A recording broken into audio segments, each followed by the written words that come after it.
Hello everyone, welcome to economics class. Today we'll be looking at the topic market structure. A market is simply defined as a place or any arrangement where individuals come in contact for the exchange of goods and services. So any form of arrangement or any place where individuals are brought into contact for the exchange of goods and services is called a market.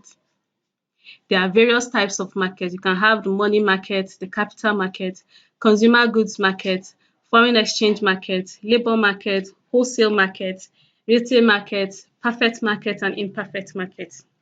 Now, for the money market, capital market, and foreign exchange market, this has been discussed in the previous topic under financial institutions.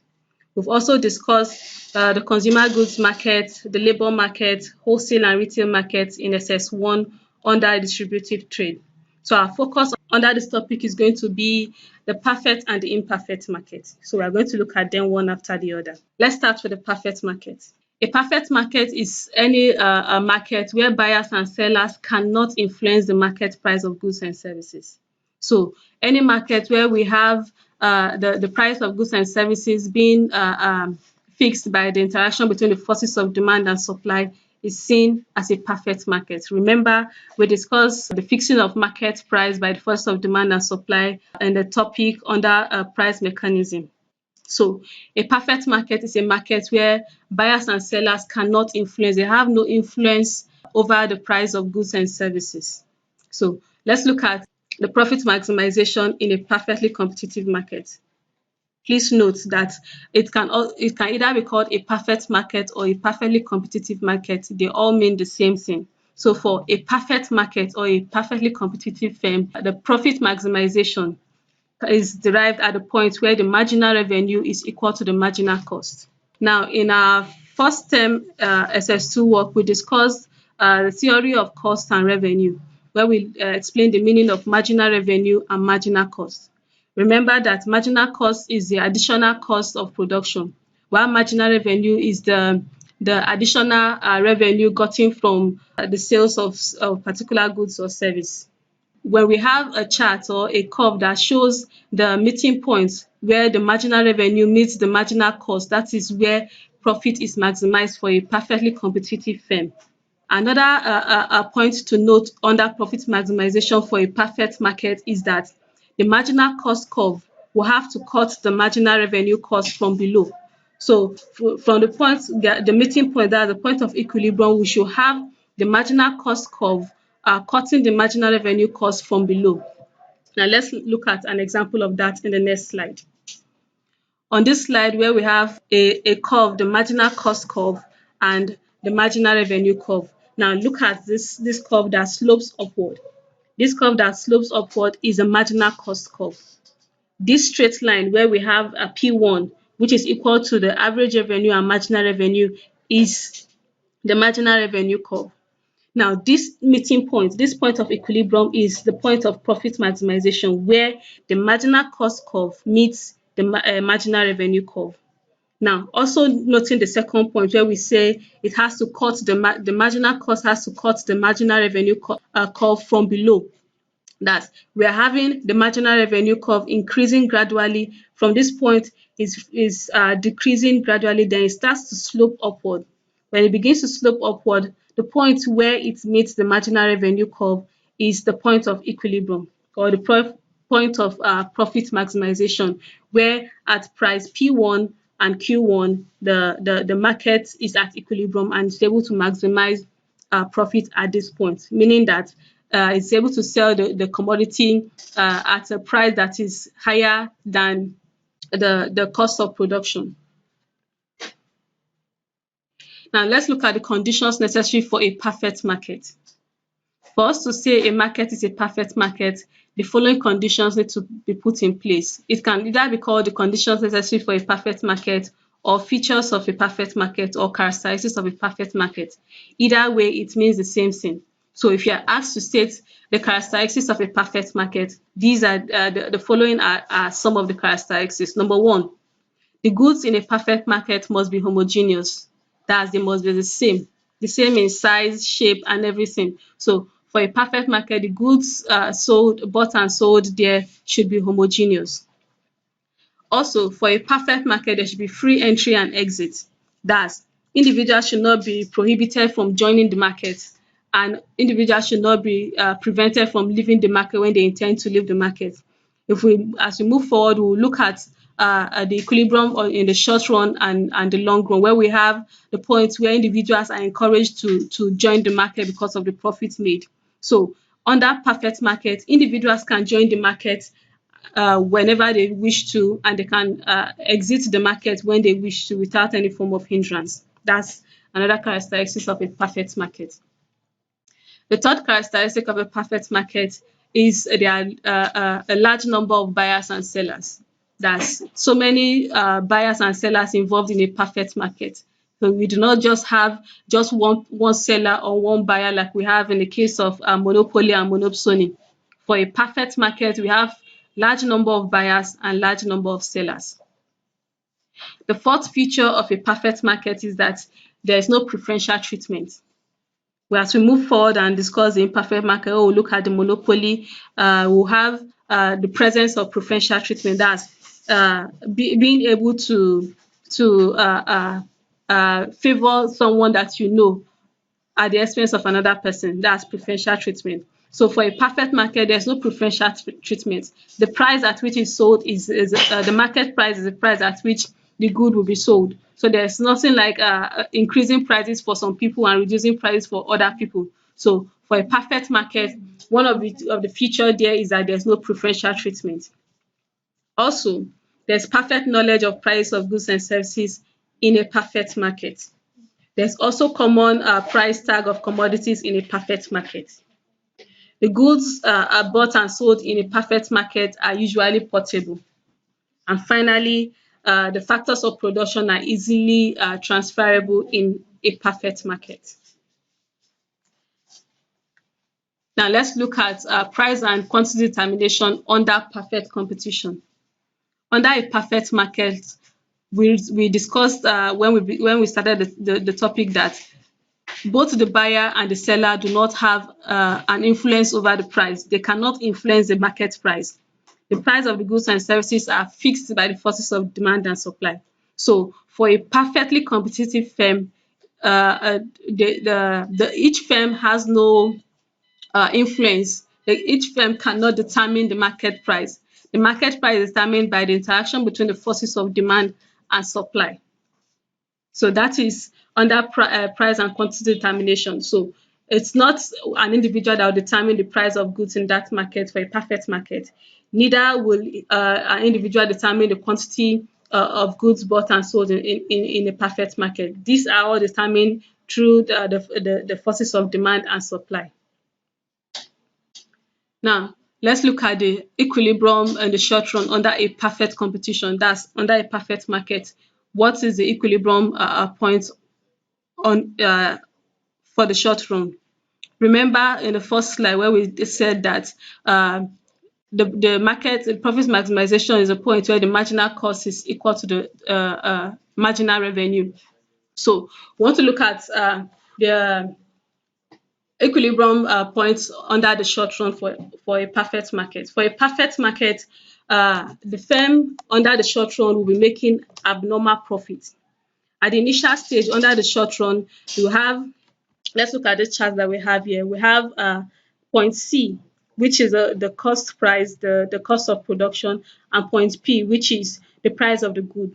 Now, difference between these two is where we have the abnormal profit. This space where it's written economic profit. This is where you have the abnormal profit or the supernormal profit.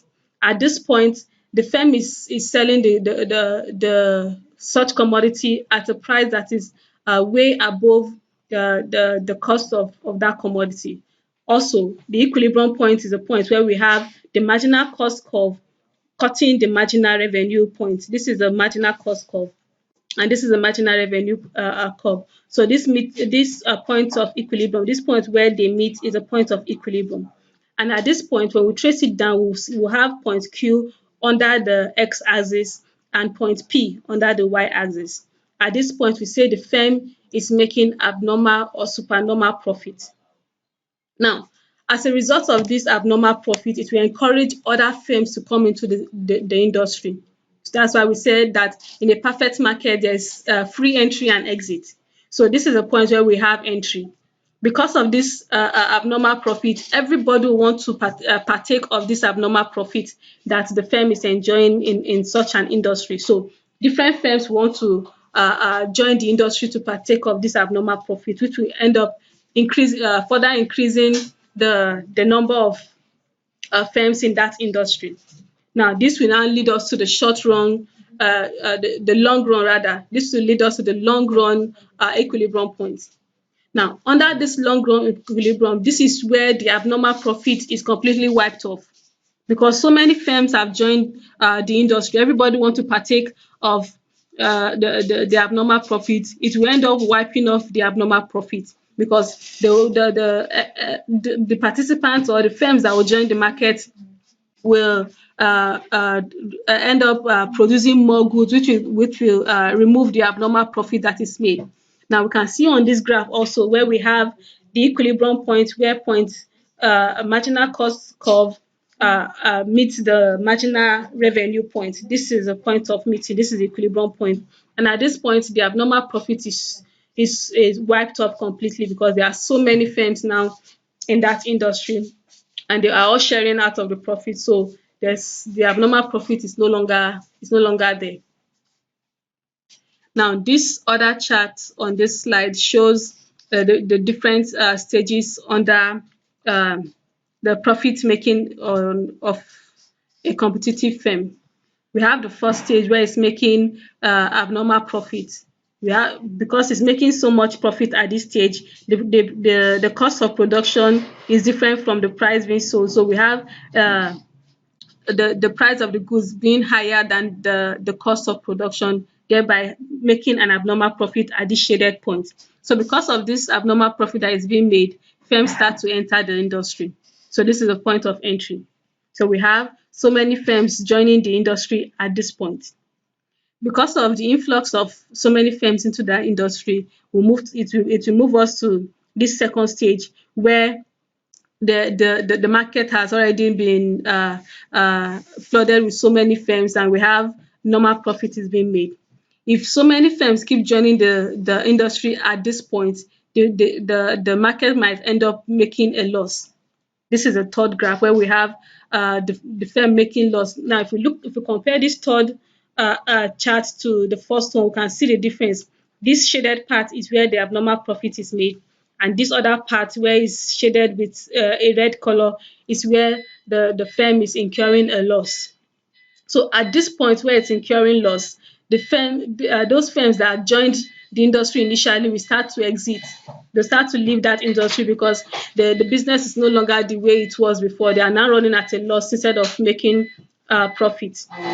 So at this point, we have the exit of firms from the industry. So the first chart is where we have abnormal profit being made. That's for under the short run, and we have this other point, this third chart, where we have the firm running at a loss. Now, under this chart that shows the firm running at a loss, we can see that the cost of production is now higher than the price. Initially, we have price being higher than the cost of production. That's why it's making so much profit. But at this third graph, we can see that the firm now is running at a loss, because the amount of money spent in production is higher than the price for such commodity. So the firm is now running at a loss. And the entire industry is running at a loss, and no firm in that industry will want to remain there and be running at a loss. So this is a point of exit, where they start to exit such an industry. Now let's look at the imperfect market. We have seen the concept of a perfect market. Let's look at what happens in an imperfect market. An imperfect market is a market where we have buyers and sellers influencing the market price of goods and services. So under this market, it's an imperfect market, because either the buyer or the seller can influence the market price. It's not like the perfect market where none of them has an influence on the market price. This imperfect market can also be called an imperfect competition. Now, let's look at the conditions necessary for an imperfect market. We saw earlier the conditions necessary for a perfect market, where we have free entry and exit, the goods are homogeneous, and so on. Now, the characteristics of an imperfect market are stated below. The first one is that the goods are not homogeneous, which means they are heterogeneous. They are not the same, especially when we have cases of a monopolistic firm, because the individual is a monopolist, the sole producer or the sole seller and supplier of such goods. The goods are not similar to what is being produced by another person. So the goods under an imperfect market are not homogeneous. The second feature of an imperfect market is that there is no free entry and exit. There are always restrictions to entry and exit in an imperfect market. Another feature is that there are few numbers of buyers and sellers for an imperfect market. Then there's preferential treatment under imperfect market. We also have the goods are not portable and there's no common price as part of the features of an imperfect market. Now, if you put this side by side with the features of a perfect market, you'll see the difference between the imperfect market and the perfect market. Now, let's look at the types of imperfect market. These are some of the types of an imperfect market. Number one is monopoly. Monopoly is a type of a market whereby we have just a single seller or producer of a particular commodity in the market, and this commodity has no close substitute. You cannot substitute that commodity with another. So this is a monopoly. And it's an example of, or it's a type of an imperfect market. The second type of imperfect market is a monopolistic competition. This one now has to do with different monopolies being together and bringing their goods together under a competitive environment. So it's called monopolistic competition, where we have different sellers and producers of different goods that are not perfect substitutes for each other coming together in a market to sell their products. This is a monopolistic competition. Then we also have a market, another type that is called duopoly. Duopoly simply means a type of market where we have only two sellers or two producers of the same commodity. We have oligopoly, where we have few producers or sellers, and we have monopsony, where we have only one buyer. Now, all these types of market that are listed are not realistic in any way, like the duopoly, oligopoly, monopsony. These are types of markets that are hardly seen anywhere. You can't have a market where we have just two producers of a commodity. That can you have a market where you have, okay, we can still have a market that we can have oligopoly where we have few producers, but it's very rare. So most of all these types of imperfect markets are not realistic. So we are not really going to focus on all these duopoly, oligopoly, and monopsony. But it's just good for you to know what it means. So know what duopoly means, oligopoly, and monopsony. Duopoly, two producers or two sellers of the commodity. Oligopoly, we have few producers or sellers, and monopsony, we have just one buyer of the product. So as we proceed, we are going to focus on the monopoly and monopolistic competition as the type of market under the imperfect market. And let's look at the causes of monopoly. What are those things that can cause monopoly? The first one is an act of parliament. When we have act of parliament conferring a monopolistic right on a firm that is a public corporation. Remember in SS1 we discussed a business organization where we looked at the public corporations, which are government-owned agencies that are not profit-oriented, but they are majorly put in place for the welfare of the citizens. So when we have an act of parliament, it confers a monopolistic right on a firm. So we now have a firm being the sole producer of that product. For instance, when we had NEPA as the sole distributor of electricity in Nigeria, at that point we can say NEPA is a monopolistic firm, because then, before it was privatized, it was the main distributor of electricity in the country. So this is one of the causes of monopoly. Another cause of monopoly is a patent law that gives special privilege to firms that end up inventing a new product.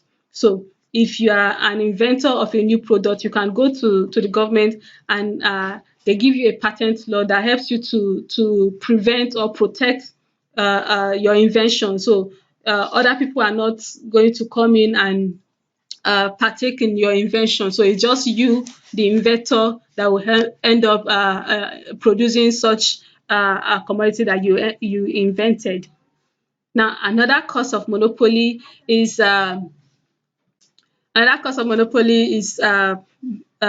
improvement in technology. When we have a better technology that makes the production of goods easier, it will end up that firm will end up producing goods at a cheaper rate.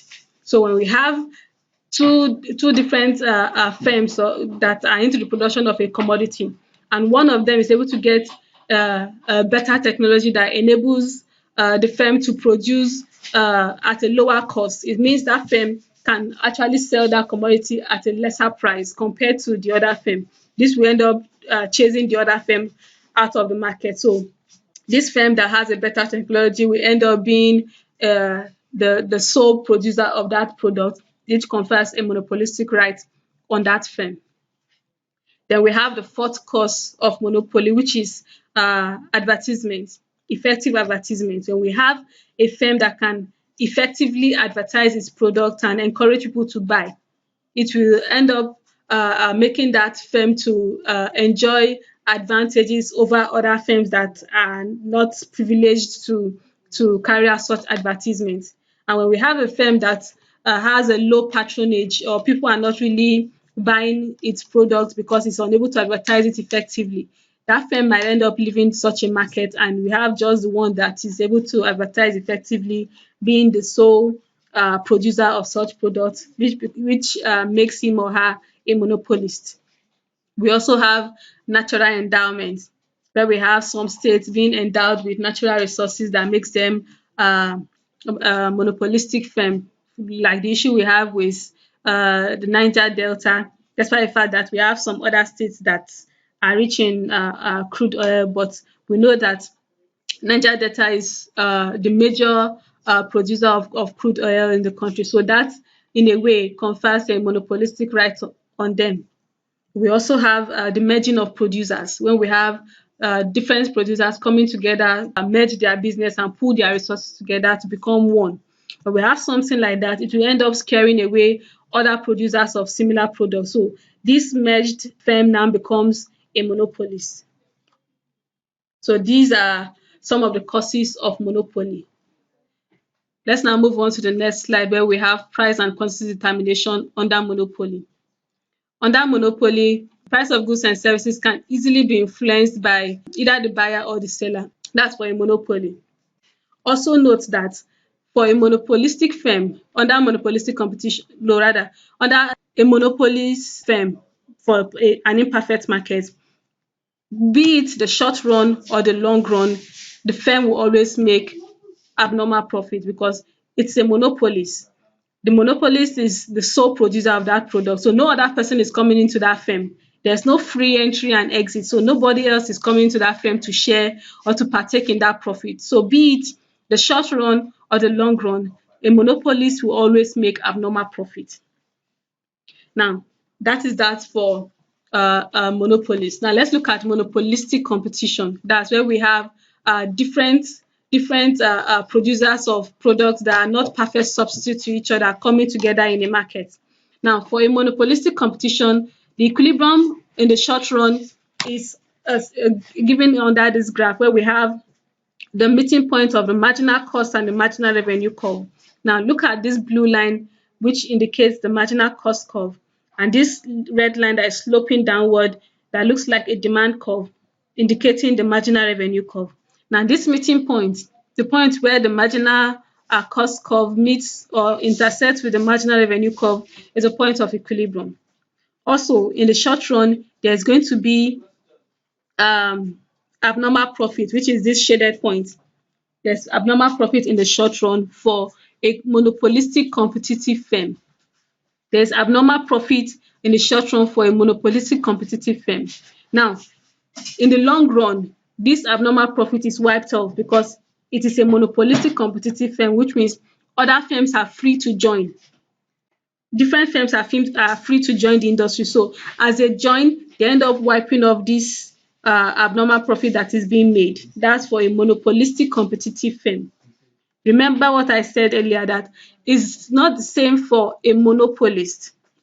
For a monopolist, whether it is the short run or the long run, the monopolist is still making abnormal profits. So it is for perfect market, we have abnormal profits being made in the short run. Then in the long run, because people come into the market, that abnormal profit is wiped off. And the point of equilibrium is where marginal costs meets the marginal revenue. Same thing for a monopolistic competitive firm. For a monopolistic competitive firm, the short run period is a period where the firm can make abnormal profit. But in the long run, where other firms start joining, okay, they are seeing that the firm is making profit. So different firms want to join the market. So as they are joining, the abnormal profit is wiped off for a monopolistic competitive firm. But for a monopolist, be it the short run or the long run, they are making abnormal profits because it is just them. It is just a single seller, and no other person is allowed to join such an industry. So they end up making profit all round. If they are not making abnormal profits, then they are making a loss due to the fact that probably the buyers and stop buying their products, so they might be running at a loss at that point. But so long as people keep patronizing them and buying their product, they'll always make abnormal profit. And they can also have incidents of preferential treatment where they can sell at a very high price to a customer and sell at a different price to another customer. These are the various differences between a perfect market and an imperfect market. Now the final slide looks at is a slide that has the assignment for the week, where we have 3 questions here. We are supposed to state the advantages and disadvantages of monopoly, ways of controlling monopoly, and why do you think that a producer will want to enter a market or leave a competitive market. Subscribe to this channel by clicking on the subscription link. And if you have any question, contact the school management from the link provided. Thank you.